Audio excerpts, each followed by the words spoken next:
maravillosas palabras que suele decir Nacho Garmendia, pues no, van a ser las mías, que yo soy más fan que buena editora en este caso. Pero es que Nacho, bueno, no podía venir y después además ya habíamos hecho la presentación en Sevilla. Sabéis que este libro ha ganado el premio iberoamericano Hermanos Machado, que la Fundación Lara convoca y concede con el Ayuntamiento de Sevilla. Y bueno, esta es la 7ª edición y es una alegría que lo haya ganado Nuria Barrios, porque además también pues casi todos conocéis su anterior libro de poesía en Vandalia, Nostalgia de Odiseo, y a pronto he visto la fecha y digo, hace 5 años ya. 5 años. ¿Sabes qué?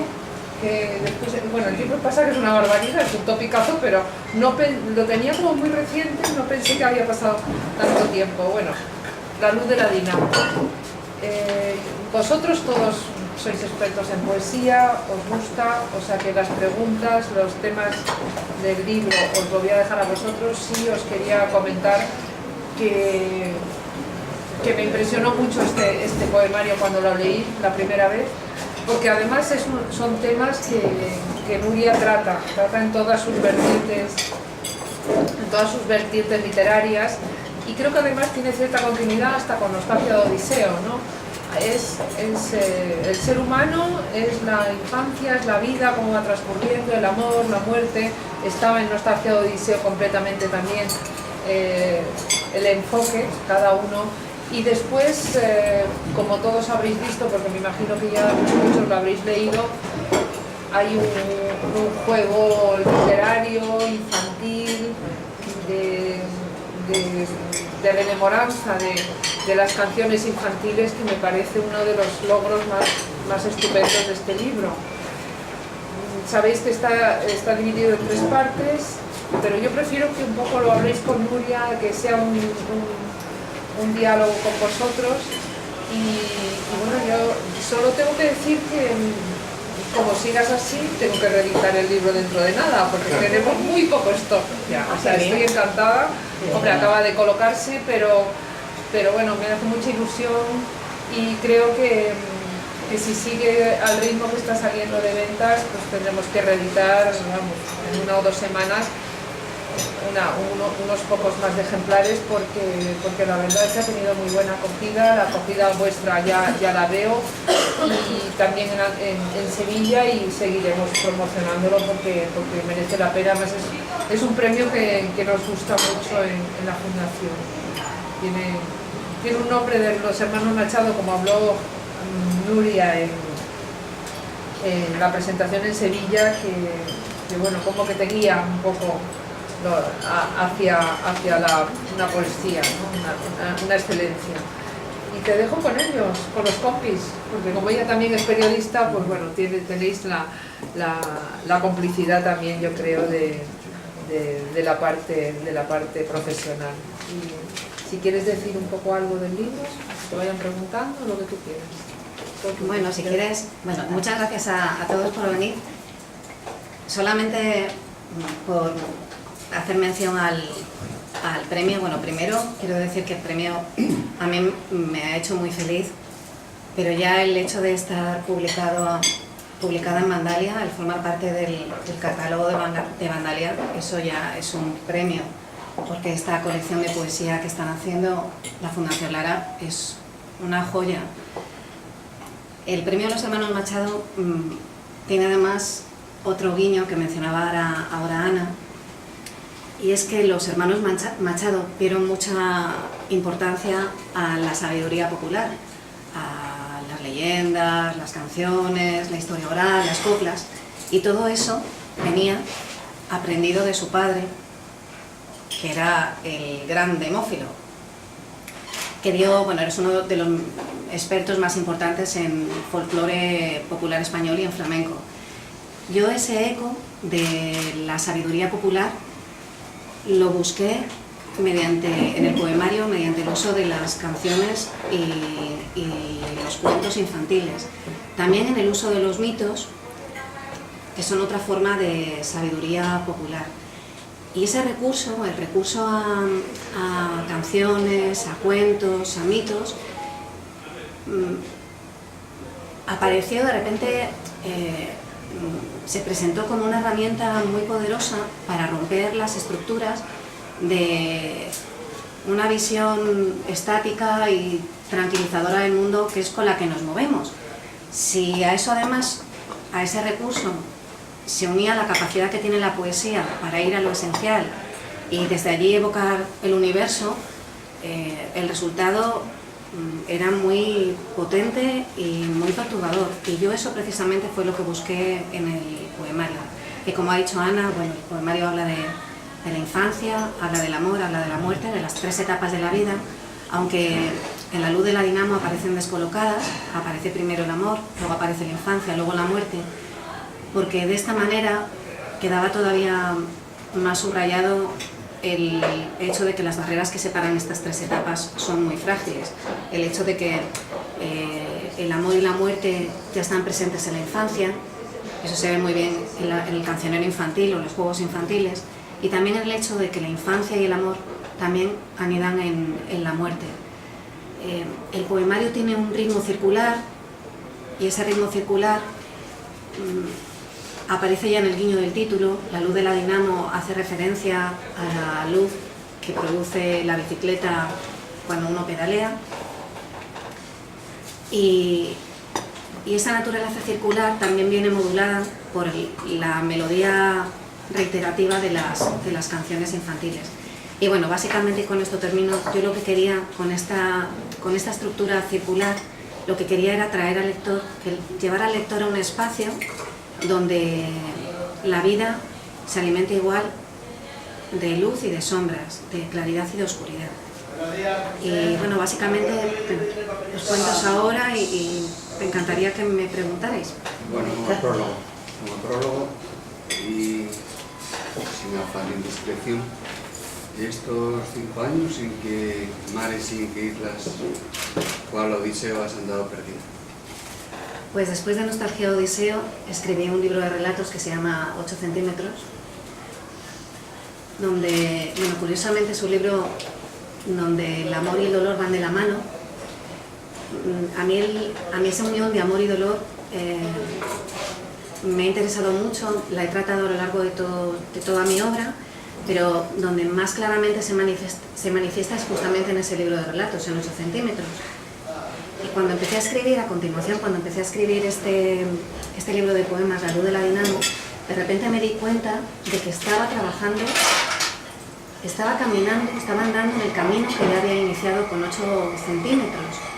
Y fui consciente de que en realidad me había embarcado en una trilogía que trata un mismo universo, tiene un mismo escenario, que es escenario de luz y de sombras, es escenario en penumbra, que había iniciado con un libro de relatos, continuaba con La luz de la dinamo y que quiero terminar con la novela que estoy ahora escribiendo. Así que, como ves, desde Nostalgia Odiseo, en el fondo he estado inmersa en la creación de un mismo cosmos. Maravilloso encontrarle sentido así, algo, ¿no? Sí, sí. Ver en conjunto todo el proceso.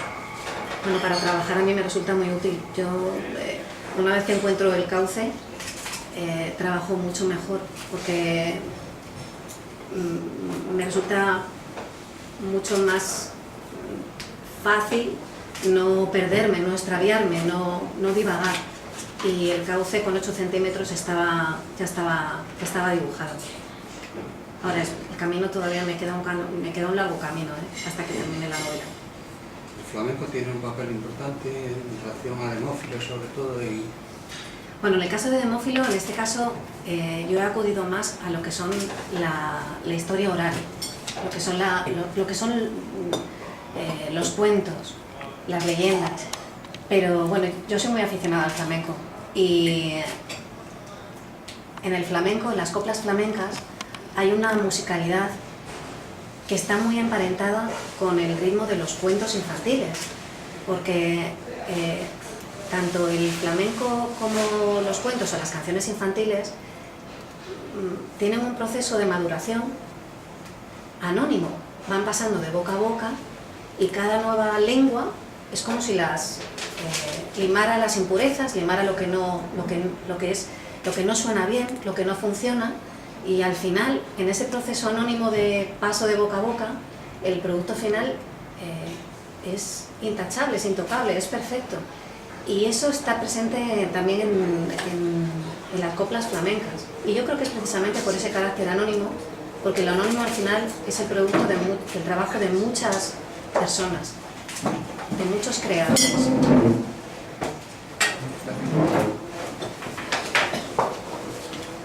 La impresión general del libro que me ha dado después de leer, aparte de todo lo que ya has dicho, que me parece estupendo, es que, vamos, la huella personal es como todos vamos construyendo nuestra identidad entre el sueño y la realidad.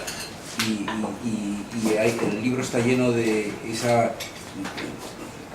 ese juego o unión entre sueño y realidad, y los huecos. Hay como muchos huecos, bueno, las luces y las sombras también.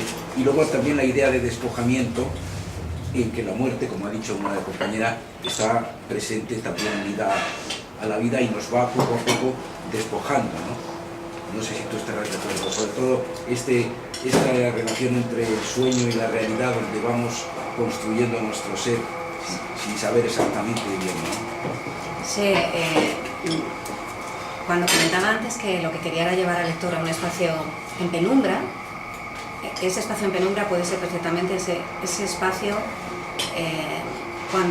en el que todavía no estamos dormidos, pero ya no estamos despiertos, que es un momento creativamente muy rico, porque en el fondo tienes de la mano a la realidad y a la ficción, y creo que ese maridaje de realidad y ficción en ese espacio es muy potente, muy poderoso. Yo me muevo en esa grieta, efectivamente, en esa grieta entre realidad y ficción. Y luego lo que comentabas de la muerte, bueno, ahora me diréis vosotros, pero yo quería que la muerte estuviera presente igual que está en las canciones infantiles, como un personaje, no un personaje tenebroso, sino un personaje cotidiano. Alguien, por ejemplo, en uno de los poemas, el de Salimos a la terraza, la muerte está allí sentada con los amigos que están allí compartiendo una cena, o la muerte está en un club de espera, en el Club Siglo XXI, aguardando. El hecho de que la muerte dejara de ser un tabú, algo terrible, y se convirtiera en un personaje casi entrañable, era lo que yo perseguía, porque además es cierto que nacemos cogidos de la mano de la muerte, y lo que quería era eso, vamos a darle luz a esa muerte que nos coge de la mano.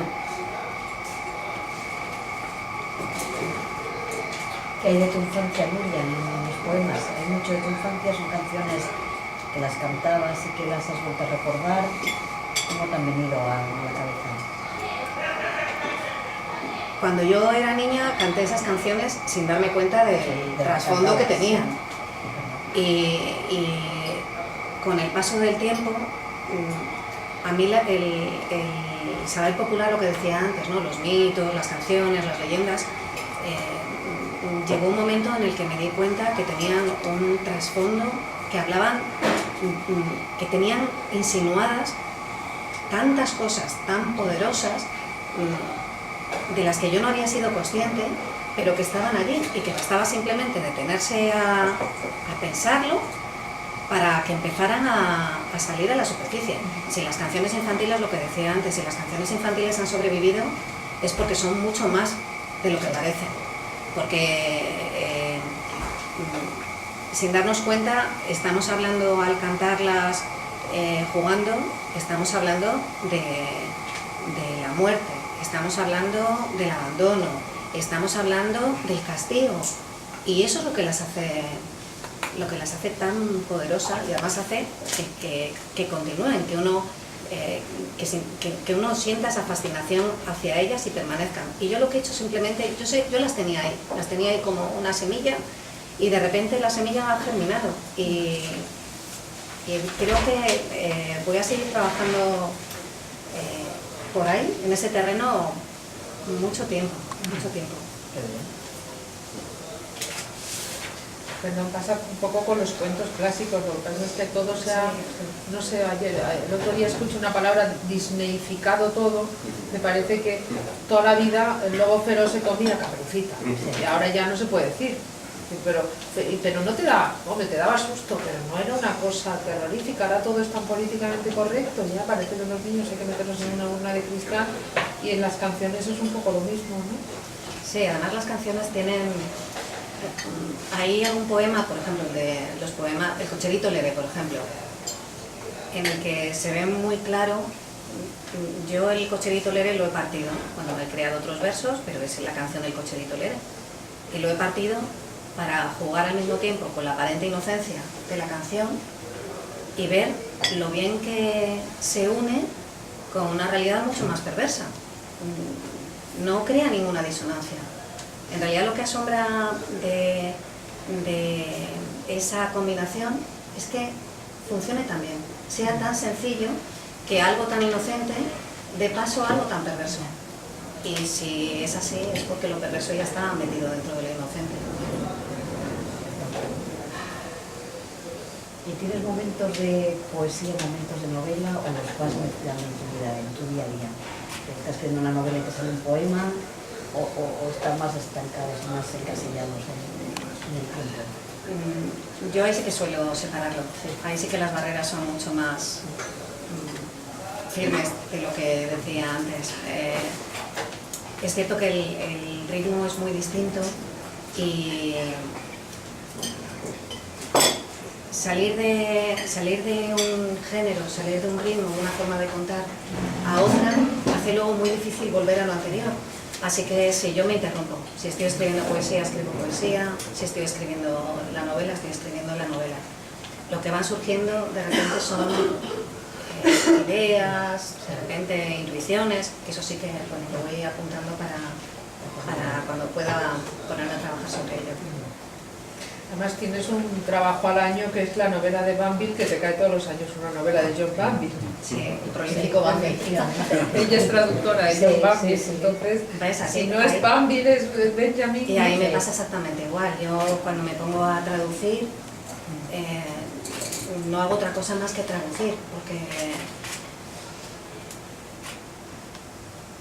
el trabajo, en realidad el trabajo creativo es un trabajo tan exigente que no te permite, por lo menos yo no tengo capacidad para simultanear ámbitos muy distintos. Si estoy traduciendo, estoy entregada vértebra a vértebra a la traducción.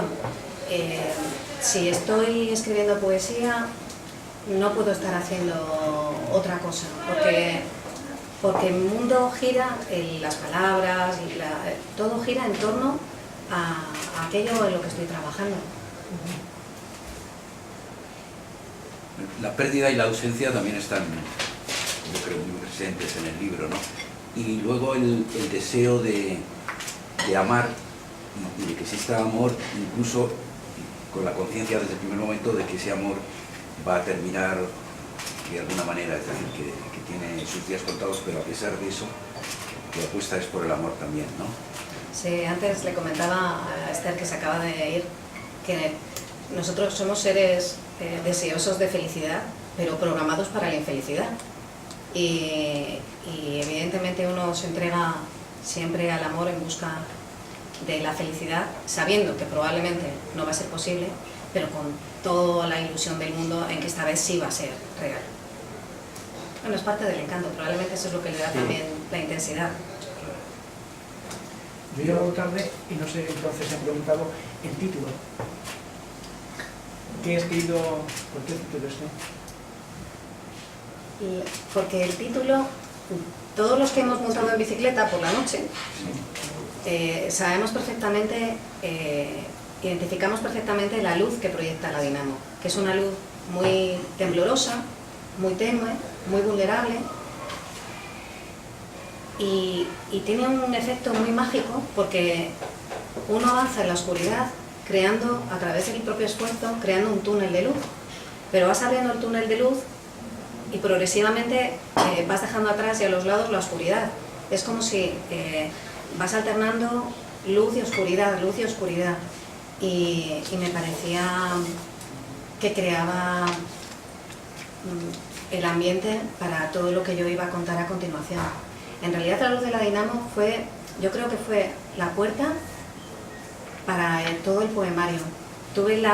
Llevaba tiempo con esa imagen de esa luz tan peculiar, tan poética en la cabeza, y a partir de ahí todo empezó a tomar cuerpo. A veces es así, a veces los títulos son lo último, a veces los títulos son lo que propicia todo el resto. ¿Traducir a Bambi te aporta algo a nivel de lo tuyo? Al principio me pareció, cuando empecé a traducirle, porque es verdad que es un autor muy prolífico, porque cuando no es Bambi es Black, y al final cae un libro o 2 libros al año. Él escribimos muy distinto.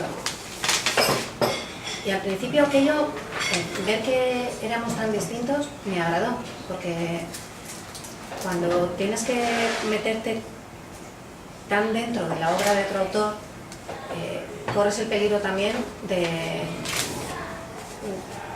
de sumergirte, de que tu misma voz se tiña de la voz del otro, porque estás entregada sin barreras a la voz del otro. Como éramos tan distintos, parecía que ese peligro estaba salvado.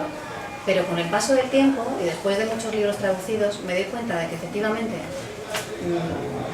nuestros estilos siguen siendo muy diferentes, pero yo he aprendido mucho de él. He aprendido, por ejemplo, para la prosa, he aprendido a conceder importancia al paisaje como un personaje esencial de una trama, a que el paisaje sea quien modula la afectividad, el suspense, el clima emocional de un relato. Y eso lo he aprendido de él. Es muy anglosajón. Sí, bueno, muchísimo. Eso es típico Está en de la los literatura anglosajones. inglesa y irlandesa, vamos. La americana también, ¿no? Es que es muy anglosajón el paisaje. Sí, no es tanto nuestro, por lo menos no es tanto nuestro el tratarlo de esa forma. El que de repente se convierta en algo más Homero depurado, que sea un elemento básico. Y cuando ves lo bien que funciona, cuando te das cuenta, además, lo bueno de traducir es que el mejor lector es el traductor, porque estás viendo toda la trama de la construcción. Entonces, cuando estás ahí viendo los hilos del relato, también te das cuenta del funcionamiento, de cómo puedes tú también utilizarlo.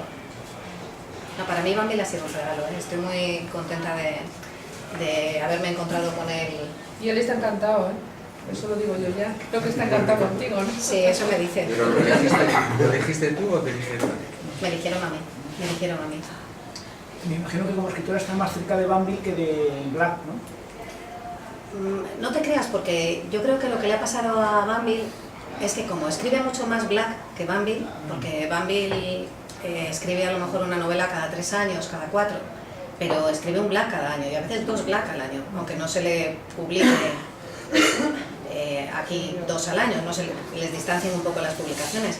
Pero claro, el escribir tanto, por una parte, el Black esté tan presente en su día a día, y luego la recepción extraordinaria que han tenido su novela negra, yo creo que ha hecho que algo que para él era un mero divertimento haya adquirido una nueva importancia. Y eso se nota en que hay libros de Black, como ahora mismo Órdenes Sagradas, en el que se conjugan. Black está muy bambilizado. No sucede tanto con Bambi. Bambi no se nota tanto la presencia de Black en Bambi, pero cada vez se nota más la presencia de Bambi en Black. ¿Y qué te pareció el libro que hizo sobre Chandler? Vamos, la continuación del Marlowe. Bueno, me pareció un juego, me pareció que él es un hombre muy inteligente, entonces es un libro, a mí me parece que es un libro soberbio, el reto lo resuelve de una forma brillante, y es más, creo que funcionó tan bien que su siguiente novela es una versión de una novela de Henry James. Pero ¿no te pareció que las atmósferas de Chandler no las consiguió hacer en su novela? Yo creo porque que antes hablábamos de me escenarios, sabe mal, pero me sabe mal hablar por su boca, porque yo al fin y al cabo soy como la ventrílocua, ¿no? yo creo que él siempre quiere estar en lo que escribe. Es decir, no creo que en ningún momento se planteara hacer un Chandler y que el lector pensara que Chandler seguía vivo. No, él quería hacer un Chandler vampilizado. Y eso es lo que hace que siendo Chandler, siendo la continuación de una novela de Chandler, esté él. Pero ya te digo que me sabe mal hablar por él. Y volviendo a la poesía, tanto los dos hermanos Machado, Sí. sobre todo Antonio, tienen mucho popular, mucha leyenda. Manuel también, Esa era la segunda pregunta que te iba a hacer, porque creo que Manuel Machado es el gran desconocido de la poesía española. Incluso a mí me parece que es superior a Antonio Machado, creo. Y no tiene la repercusión que ha tenido Antonio. ¿Tú te considerarías en ese sentido como un poco seguidora de Antonio Machado, buscando esa popularidad de las canciones, de los cuentos? Si me tuviera que considerar seguidora de alguien sería del padre, sería de Demófilo. Porque los dos, tanto Antonio como Manuel, en la poesía y en el teatro que escribieron juntos, ellos beben de su padre. Así que si tengo que beber de alguien es de Demófilo, que fue quien puso de relieve el poder que tenía el saber popular. Yo creo que también hasta en Nostalgia de Odiseo, que tú coges Los mitos. los mitos de la Odisea y Penélope, estás también jugando con la tradición también oral de lo que viene, bueno, de lo que es la civilización occidental, ¿no? Que te gusta también buscar unas raíces que a lo mejor muchas veces son muy de adentro, creo, y otras veces pues es por tu propia formación, ¿no? Sí, al final con los mitos y con los cuentos o con las canciones infantiles, es cierto que cuando funcionan bien son como un espejo. Parece que es bidimensional, pero tiene una profundidad muy grande y me gusta mucho cuando vislumbro lo que hay detrás, lo que puede haber detrás. Me gusta mucho ese trabajo de exploración, entrar por ahí y sin apartarme del esquema primario, que sería el mito, o sería el cuento, o sería la canción, sin apartarme de ese esquema primario, buscarle nuevos significados, buscarle nuevas lecturas, nuevos ecos. ¿Bebes en Demófilo o lo has recogido a partir, por ejemplo, de Agustín García Calvo o otra gente que haya indagado en esa? No fui a Demófilo para escribir estos poemas. Conocí a Demófilo primero como recopilador de flamenco, por lo que decía antes, que yo soy muy aficionada. Y luego ya a partir de ahí, por todo el trabajo con el folclore popular. Pero cada uno moviéndose dentro de un ámbito determinado, cada uno busca su propia voz. Uno quiere aportar algo distinto. Debe a los que le han antecedido, debe mucho a los que le han antecedido, pero lo que buscas es que tu voz sea distinta, que la visión que tú tienes, la visión que tú ofreces del mundo, de la vida, de la infancia, de la muerte, del amor, sea propia, que no se parezca a nadie.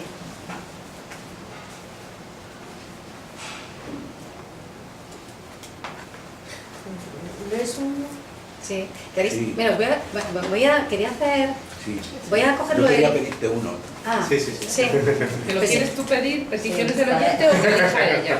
Como la No, radio, ¿no? Como la que repetición. dice ella. Ah, vale, pues. Pues mira, como os he hablado antes del cocherito Lerén, lo voy a cantar y contar. Ah, qué bueno.